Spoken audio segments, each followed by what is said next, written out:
Hi, everybody. Give me just a second.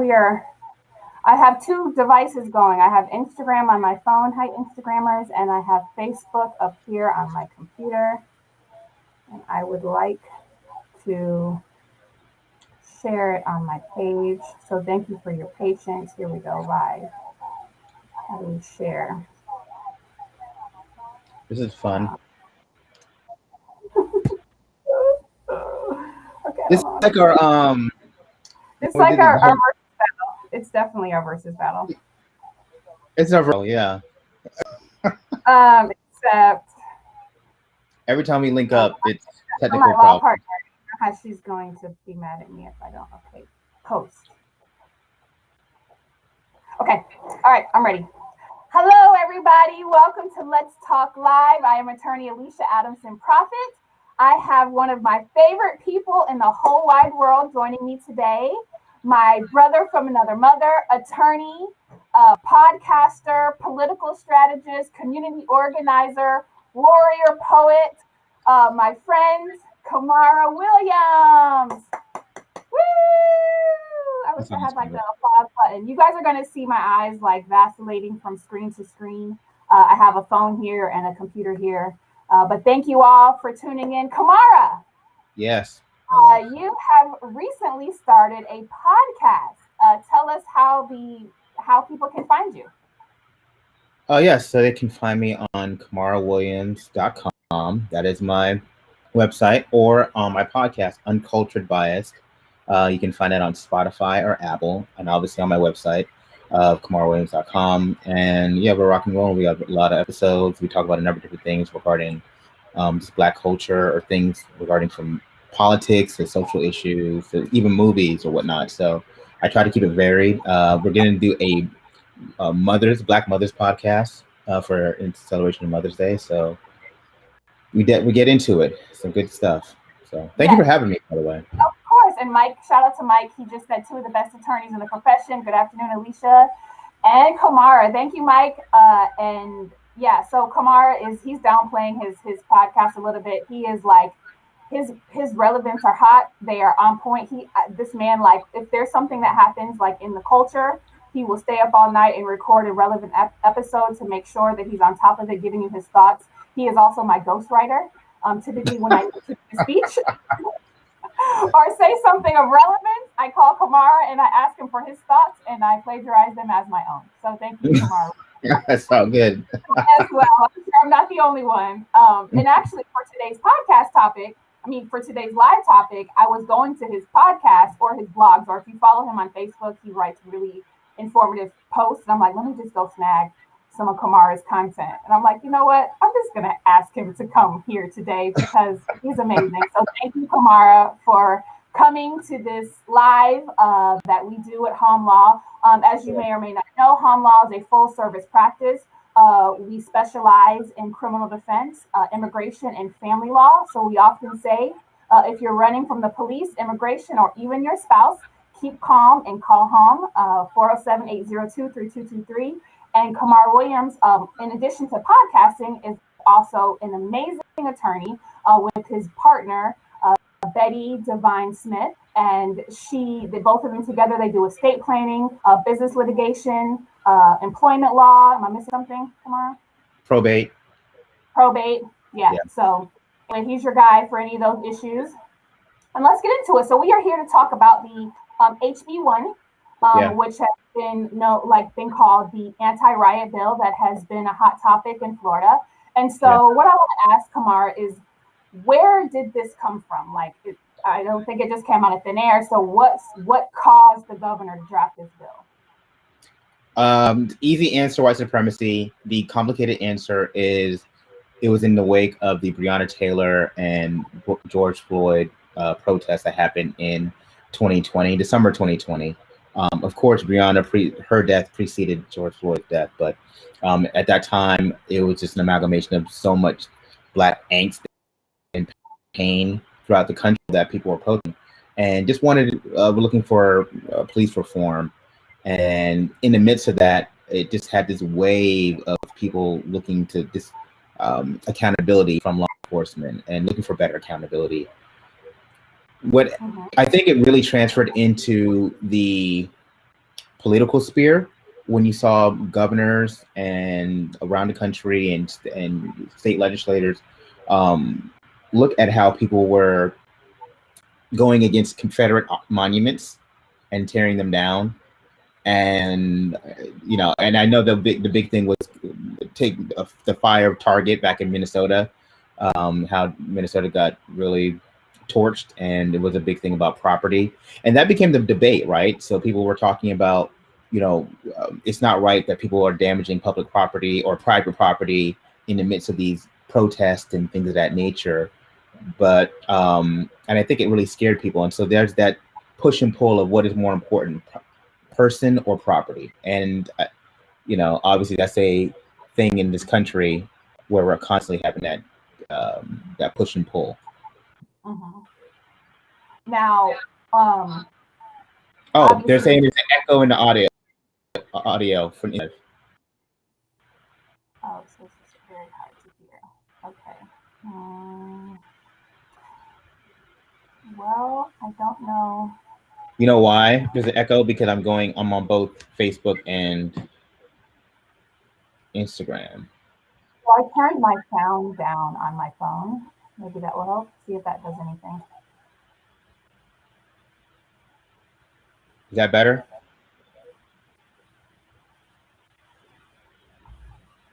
Oh, they said mute my computer. So we'll do that. Mute my computer? Yep.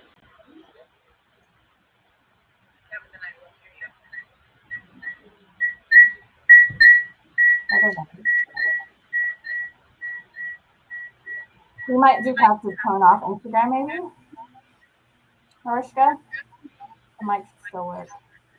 If I mute it on Instagram, on my computer, I can still hear you. I don't know. Technology stresses me out, you guys.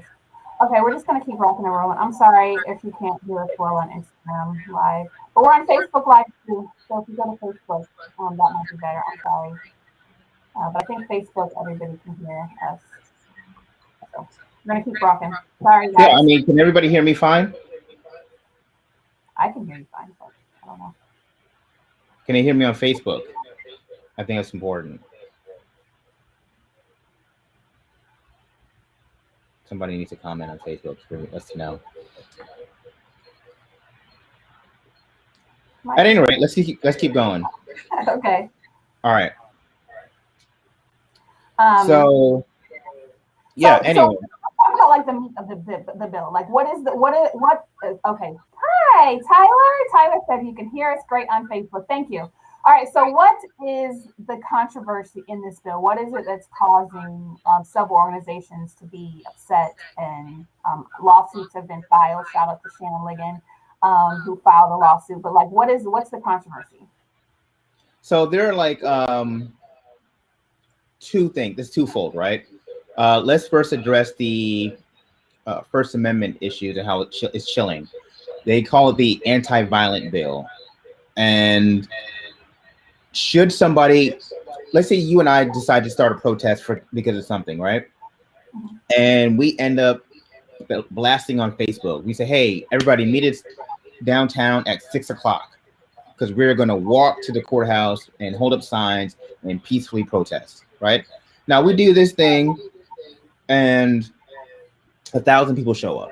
And I use that number specifically because I remember 8 years ago, you and I were involved in a protest where it was like thousands of people showing up for so anyways, thousands of people showed up at that protest and we all marched, and then you and I go home, right? But the protest is still going on. In the midst of that, 10 people out of the 100 or 1,000 decide to like do something that commits a felony. Now you and I are held liable for organizing a violent protest. Although 990 people were peaceful, the 10 people who are bad actors, who we don't know where they came from, they could have came with the ill intent they decided to, create a ruckus and commit a crime. Why this is chilling on your right to organize? Because people are not going to want to organize for something that they can be held liable for people that they didn't intend of joining this peaceful protest. Also, the problem it also is with, let's say you and I want to sponsor a march, right? Say, hey, I'm not going to be there, but I'll donate, as we've done. I know I've done it. You've done. I'll donate some water or whatever, some materials, shirt, whatever, help people, along in this movement, because we need everybody to participate in some way. I see somebody saying that they're getting some feedback on the mic. On Facebook? On Instagram Live. Oh, Instagram is just... Mute your microphone on Instagram. Are you using Instagram from your phone? Yes. Mute it. Oh, sorry. Let's see here. Nope, that's not going to work. Then they'll just get my sound. I think that's the problem, is they're getting my sound and your sound. Yeah. You muted your mic from Instagram? Let's mute my mic here. You probably can't, actually, because you're like... Now you can't. Can you hear me still? Yeah, I can hear you. No, you're still getting feedback. Oh, there should be like a little microphone button. Yeah, I hit the microphone button. Hit it, so it has a little line over it? Yeah. Okay, so keep going. Keep going. Okay, so keep going with your example. So sponsoring, and someone decides to sponsor T-shirt, water, then what can happen? Yeah, a business decides to sponsor. Now, the business might be held liable for bad acts for that same 1,000-person protest, and the 10 people decide to show up. So, this is why this particular bill is chilling on this, because it makes people who want to participate in free speech and protest think differently about it. Like, do I really want to be involved in that? Of course, this has a chilling effect on that, because nobody's going to want to nobody's going to go to jail. Nobody's going to go to prison, especially if you have a livelihood that requires you to not have a record. And the problem with this also is that as a criminal defense attorney, not being able to get out of jail at a certain period of time can have a prohibitive effect on your life. Absolutely. So this bill automatically revokes bail. And you know what that's like, Alisia, as you're a great criminal defense attorney, but when somebody's bail is automatically revoked, now you have to file a motion in order to have to get in front of a judge, and it's about hearing time, and it really is a whole scenario that it can really make you not want to actually participate in a particular protest, right? Right. And so just to kind of give people a definition of what that means. So typically, when you're arrested for a crime, an alleged crime has committed, officers find probable cause. You are technically innocent until proven guilty. However, with the way that this bill is written, if you're arrested under this statute, then you're not entitled to a bond. So there are some charges in the state of Florida that you don't automatically get a bond, right? They're serious. They typically involve a victim. It's like robbery with a firearm, murder, like really, really serious charges. So most charges, petty theft, whatever, DUI, you're going to get a bond. And so you get booked, and then you bond out, so then you can fight your case because you're innocent until proven guilty. And so what this bill in essence does says you're getting arrested for a charge, and you are not entitled to a bond until you see a judge, which means you're sitting in jail until a judge sees to give you a bond. And we have an amazing, very progressive state attorney in Orange and Osceola County, who was in preparation of this bill, has her state attorney prepared if and when these cases come through first appearance, but ultimately it's not their discretion. It is the judge who can determine whether or not bail and if bail is set. And that's problematic. So someone could be sitting in jail for an indefinite amount of time based on this law. So that is why it's so serious. So it's like, I think everybody, when you go to a protest, you kind of have this, I know I could maybe technically be arrested, but I don't think I'm going to, and so I'm just going to mod out. And we, there are organizations that will bond people out, that will, I represent protesters for free if they get arrested. That is something that we offer at the firm because I'm very passionate about standing up for your First Amendment rights and, going to these protests. However, you're telling someone, I may not be able to bond you out because you may not even get a bond, period, is beyond unconstitutional and very frustrating. Yeah, so, exactly. Anyway. No, you're 1000% perfect. And so, you have people who you want to go to a protest, but you're like, I don't want to go to prison for this. I don't want to go to jail. I just want to exercise my voice, and I want to get behind something that I believe in. And when somebody is being prohibited to your right to get behind something, that has a chilling effect. And so a lot of these things are actually being challenged in the Florida Supreme Court. The other second part of this bill that I want people to focus on is the concept of when somebody's saying no audio on Instagram Live. I don't know what's happening. I didn't change anything. So, Tika, you still can't hear us on Instagram? Oh, just keep going. As long as I can hear us on Facebook. Okay. So they're saying that there's the other second part about this is that the challenge on property, right? So DeSantis is saying that, if you damage property. Now, we have to wait. We have to wait to see how this affects. But the consideration that property is valued over people is really something that's disgusting. And I don't know if, how people feel on that subject, but I feel like you can replace property. You can't replace people. And a lot of the time, these businesses that they are challenging have insurance, like Target. Target is okay. Target's going to be all right. All right. They're going to be all right. You know what I mean? So, they're not hurting for it. They're not hurting for money, but we're putting corporate dollars over the social aspect of society. And I just think that's something also that needs to be argued at the Florida Supreme Court, which is already a conservative Supreme Court. Okay, so let's get into that. So is this the end all be all? Like, it's been signed. Okay, now how does this get undone? Can this make it to the Supreme Court? If so, what's going to happen? How does, there's lawsuits going on. Like, how can we fight against this?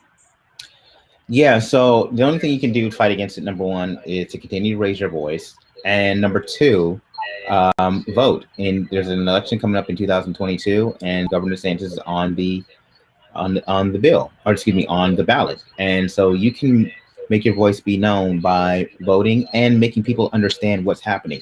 Another thing I want people to know, I know this is not really related, but it is kind of, because SB 90, Senate Bill 90 was just signed by DeSantis. And this bill also puts a cooling effect on voting.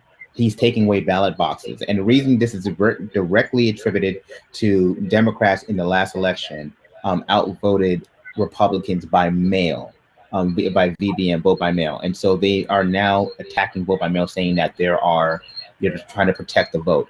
The problem with both the House Bill 1 and Senate Bill 90 is that there are no aspects where they found violent acts that happened in protests in Florida, and there are no points of voter fraud, right? So they created these two prohibitive bills out of the political thin air, right? Because they weren't out of actual thin air, they were out of political thin air.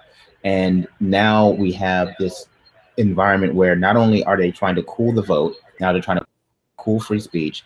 And something that this is why elections matter, because we have to be careful who we put in office, because these people have their own agendas that don't align with people. Yes, and that is so important as to why elections matter, because obviously Camara is saying what the governor is doing with these bills and the bills that he's supporting, but also he talked about the Supreme Court, and that also matters, and the governor appoints those people. And so it's very important to have people in office there's just so many layers to how much voting impacts so many different aspects of the community. Someone just wrote on Instagram, Florida loves to use the statute of resisting an officer without violence to arrest you. Don't do anything. It's a culture in Florida law enforcement. Yeah, so I have taken a lot of resisting without violence cases to trial. And like I always say, when in doubt, resist without. That charge drives me nuts. But I will say, shout out again to our state attorney. The office just implemented a resisting officer without violence diversion program to where you go through a program, watch a video, and the case gets dismissed. So I'm very excited about that opportunity because that has a lot of times is overused and inappropriately used. So I agree with you, Steph. So, Camara, I know we've got like 5 more minutes. Thank you so much again for your time. I want to talk about really what the community needs to know going forward. Like how, for those people that are afraid and you know, how can this affect people that are going to protest in the future? It can affect you by just, you know, leaving yourself vulnerable to arrest. But what I would say is do not be afraid of protesting or using your voice, because there are groups and there are attorneys just like yourself and myself who are going to fight for you. So you don't have to worry about the after effects. All right. Still utilize your voice, still go out there and exercise your right to vote. And you will have people out there who are going to fight for you and going to move on your behalf. We will move mountains for you. We will change laws for you, and we will fight for you. And so those things, as long as you know you have backing, because support is the most important thing. If you know you have support, do your thing, continue to do your thing, and you will. And if you operate in the right vein, you will actually be okay. And guess what?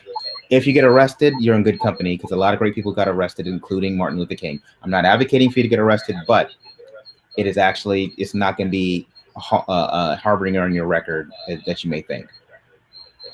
Yes, and you know there are just so many ways that you can play a part, and I know like we talked about the Derek Chauvin trial, George Floyd murder, and you know obviously so many people were very happy in that verdict, and that there was finally some sort of you know accountability for that officer, but if it was not for the people using their voice, if it was not for these protesters, if it was not for people going in the street, potentially sacrificing being arrested day after day after day, demanding accountability, demanding an arrest, we wouldn't have arrests.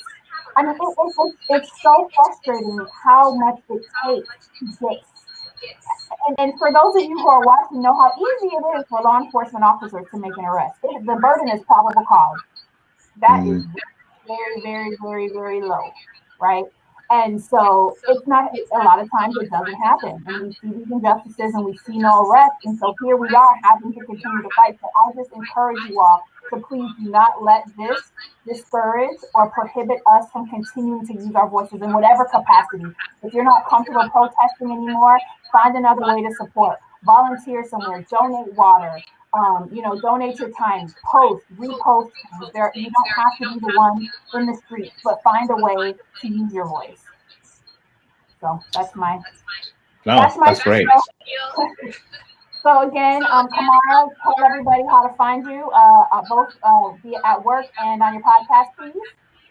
Yes. So for legal purposes, if you're trying to catch me, it's at SWTG Law, that's Smith Williams Trial Group, swtglaw.com.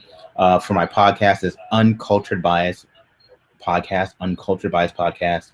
You can find it on both Apple and Spotify, and actually Google Play as well. But those are the 2 most prominent finds. And then also, if you're trying to reach me on my blog, it's CamaraWilliams.com. So CamaraWilliams.com, pretty simple. It's my name.com, and you can find a podcast on there. Yeah, and so check out his podcast. They're amazing. He literally talks about everything, like politics, sports, pop culture, music, movies. I mean, he just ties it all in together because everything is, related. But and again, my name is Attorney Alisia Adamson Profit. My partner and I have a law firm, Sasha Watson. Shout out to Sasha. HAWM, having an attorney when it matters. If you're running from immigration, the police, or even your spouse, keep calm and call home. Our number is 407-802-3223. Our handle is Hom Law, HAWM Law, and our website is www.homlaw.com. Thank you so much for tuning in to Let's Talk Live. Thank you for pushing through our technical difficulties. We do have another question, Camara. Is there a page where protests are posted So there's a big turnout. I'm always late because I hear about it afterwards. No, unfortunately, the best way to find out is just keep your ear to the streets. And fortunately and unfortunately, I get a lot of information at all the time from different protests, and when I hear about them, I send them out to my group, but or to the crowd. But it's just staying engaged. When you're engaged, things kind of fall into place, and you'll hear about it. And unfortunately, there's not a network. The revolution will not be televised. It's too hard for there to be one, honestly, because that's how stuff gets shut down. But yeah, Camara and I both, we kind of keep our ear to the street. There are like local activists who a lot of times are organizing them, and we try to stay connected with them so that they know that we have their back when it comes on the legal front. And we do try to spread the word as possible. But there's not like a www.here's where to protest website. It's But usually they're organized pretty quickly, but they do try to post them. And I do try to post them too on my page if I hear about them. But yeah, I'm sorry, I don't have like a specific address to give you. So anyway, Camara, any closing words before I sign off? No, I'll just quote the incredible Gil Saharan. The revolution will not be televised. The revolution will not be televised. The revolution will not be televised. All right. All right. Have a good day. Thank you, Camara. Bye. No problem. Bye.